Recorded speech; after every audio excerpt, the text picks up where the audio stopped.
पद रत्नाकर जी का पाठ, पद संख्या 615, 615।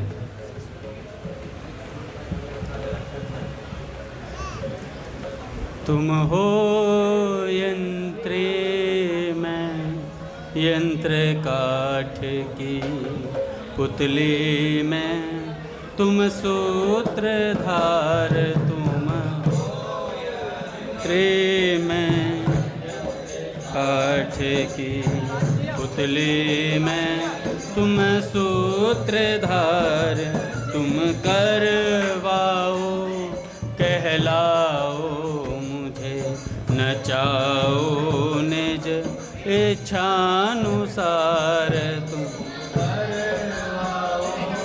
कहलाओ मुझे, नचाओ निज इच्छानुसार।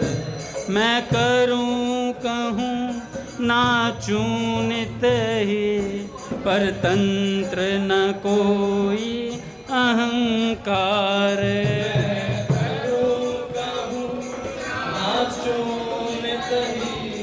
परतंत्र न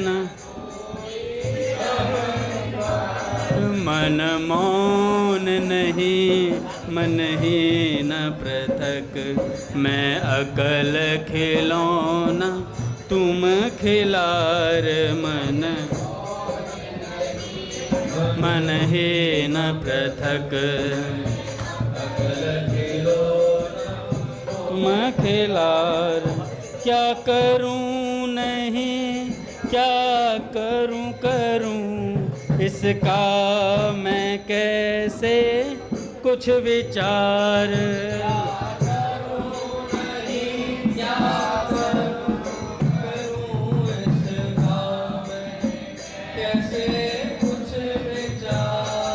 तुम करो सदा स्वच्छंद सुखी, जो कर तुम्हें सो प्रिय विहार। तुम करो सदा स्वच्छंद सुखी, जो कर तुम्हें प्रिय विहार। अनबोल नित्य निष्क्रिय स्पंदन से, रहित सदा मैं निर्विकार।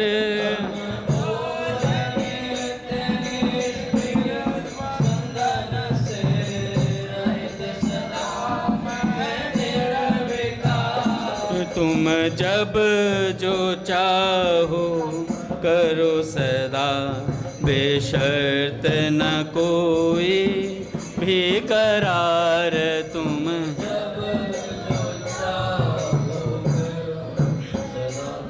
बेशर्त न कोई भी करार। मरना जीना मेरा कैसा, कैसा मेरा मानापमान।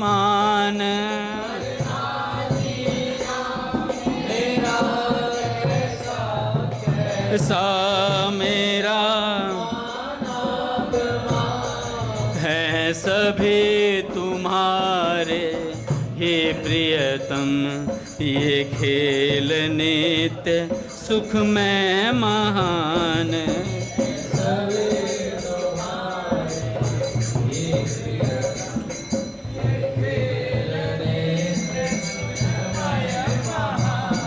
कर दिया क्रीड़नक बना मुझे, निज कर का तुमने अति निहाल।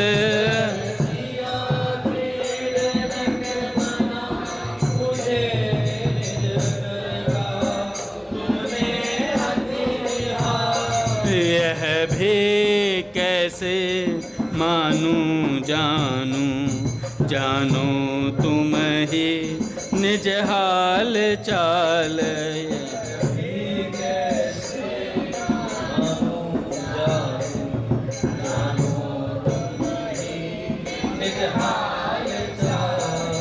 इतना मैं जो यह बोल गई, तुम जान रहे हैं कहाँ कौन।